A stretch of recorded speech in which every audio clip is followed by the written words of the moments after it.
Olá pessoal, tudo bem? Eu sou o professor Erivelto Nunes e você está no PodPand, o podcast do Colégio Estadual Pandiá Calógeros. E no episódio dessa semana nós iremos falar sobre Páscoa. A Páscoa é uma tradicional comemoração realizada nas religiões cristãs, que relembram a crucificação e morte de Jesus Cristo e celebram sua ressurreição. Originalmente, a Páscoa foi iniciada pelos judeus e no cristianismo passou a ser comemorada com um novo significado. Essa comemoração é realizada anualmente em uma data móvel e os critérios que determinam a data da Páscoa foram estabelecidos pela Igreja Católica do século IV d.C. A palavra Páscoa deriva do termo Pesach, oriundo do hebraico, e dos termos Pascha, do latim, e Pascha, do grego. A palavra Páscoa é uma comemoração que surgiu na tradição judaica em memória da libertação do povo hebreu da escravidão do Egito. Na tradição hebraica, a festa aconteceu porque Javé enviou uma ordem para que Moisés repassasse aos hebreus. Os hebreus relembram a passagem do anjo da morte durante o acontecimento da 10ª praga do Egito.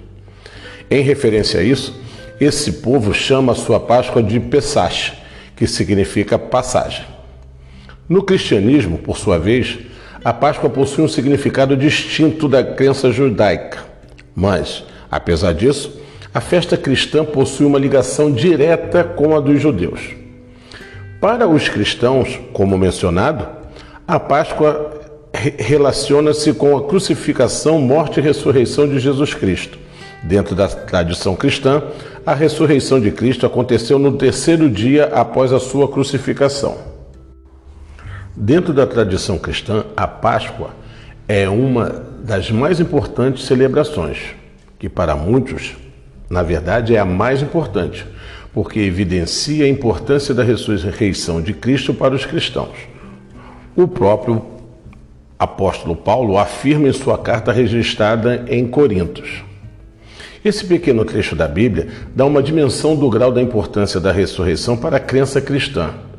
Ele nos dá a entender que sem a Páscoa, isto é, sem a ressurreição de Cristo, a fé dos cristãos não teria sentido prático. Os cristãos entendem que a morte de Cristo foi um sacrifício voluntário com o propósito de salvar a humanidade de seus pecados.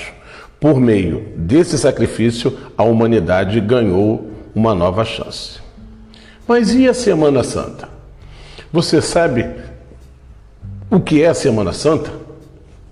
A Semana Santa, que ocorre no domingo de Páscoa, encerra a Semana Santa, período no qual são relembrados todos os eventos que levaram à crucificação de Jesus Cristo. O início da Semana Santa acontece no Domingo de Ramos, dia marcado para o retorno de Jesus à cidade de Jerusalém. Durante essa semana, alguns eventos costumam ser destacados, como a última ceia, que aconteceu durante a Quinta-feira Santa. Na última ceia, Cristo reuniu-se com seus discípulos pela última vez e celebrou com eles essa ceia. Neste momento, Jesus narrou aos seus discípulos tudo o que aconteceria com ele, a traição que seria cometida por Judas Iscariote e a negação de Cristo, realizada por Pedro. E na quinta-feira costuma-se realizar o tradicional rito de lavagem de pés, que acontece em memória ao ato de Jesus lavar os pés de seus discípulos.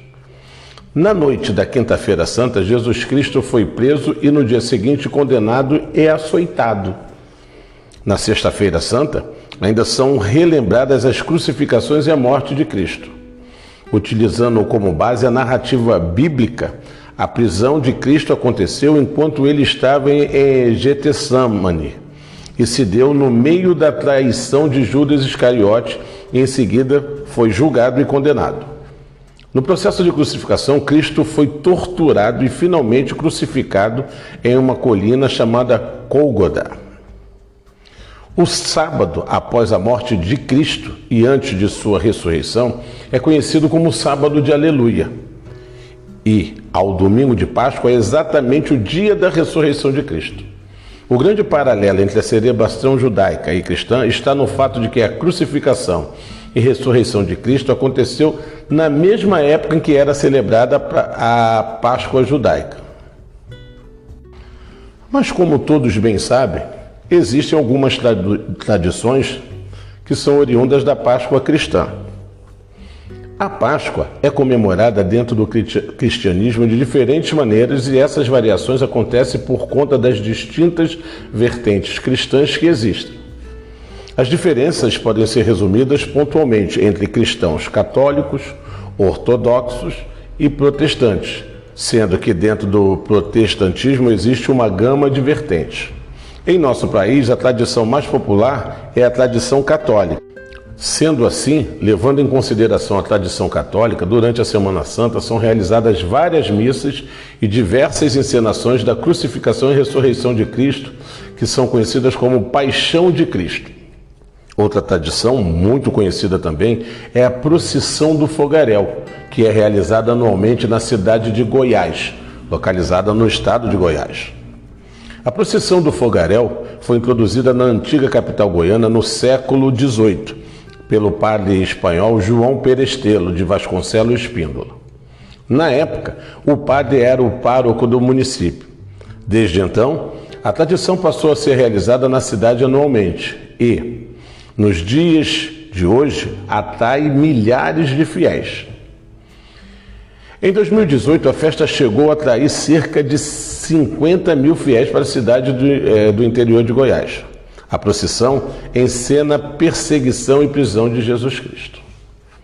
Bem, uma outra tradição também que nós temos aqui é a data da Páscoa. As pessoas sempre têm uma grande dúvida a respeito de como é determinada a data e em que se comemora a Páscoa. A resposta dessa pergunta está no século IV depois de Cristo, quando foi realizado o Concílio de Nicéia, no ano de 325. Durante esse concílio, as autoridades da Igreja Católica estabeleceram que a Páscoa seria comemorada no primeiro domingo após a lua cheia, que acontece após o equinócio de primavera do hemisfério norte. Sendo assim, a Páscoa cristã é comemorada durante o período que fica entre 22 de março e 25 de abril. A Páscoa também encerra o que chamamos de Quaresma. Quaresma é aquele período de 40 dias que é iniciado com a quarta-feira de cinzas. Na tradição cristã católica, a Quaresma é um período marcado por uma série de jejuns. O jejum de carne vermelha é o mais conhecido que se conhece. Em um período também, conforme preza a Quaresma, ele é marcado por penitências, quando muitos são privados de algo ou realizam algum ato de caridade. Nossa, que interessante! Imagino que vocês tenham gostado, pois esse podcast fala sobre uma data festiva, mas também que é uma data religiosa, que muitos de nós não sabemos ou não sabíamos o significado. Então assim encerramos mais um podcast. Um forte abraço e até a próxima.